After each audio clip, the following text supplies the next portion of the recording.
Un beau jour, nous voilà, équipe de téléconseillers héroïques, prêts à vendre des services RH.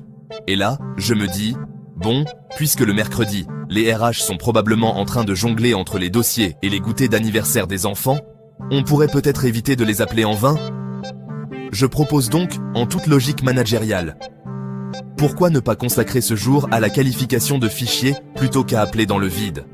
Mais là, surprise, mon simple raisonnement se transforme en une épopée digne des Avengers des droits universels qui surgissent des bureaux, prêts à défendre la justice sociale face à mon crime de lèse-féminité. Quoi? Tu dis que les femmes RH ne sont pas disponibles le mercredi? S'exclame Jessica avec la ferveur d'une super-héroïne prête à détruire le patriarcat d'un revers de main.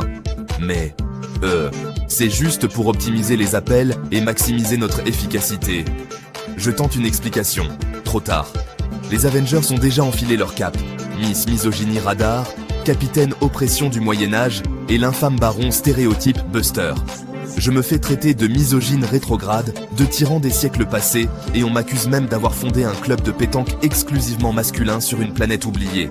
Ah oui, et je reçois aussi quelques autres joyeusetés que la décence m'empêche de répéter ici.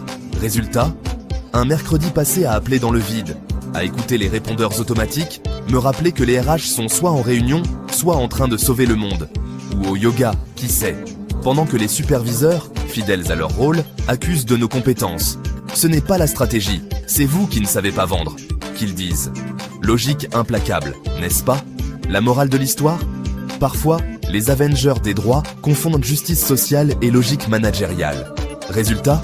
Une belle bataille de principes, mais une productivité en miettes. Moralité? À force de vouloir sauver le monde, on finit par oublier que des fois, un peu de pragmatisme, c'est tout ce qu'il fallait.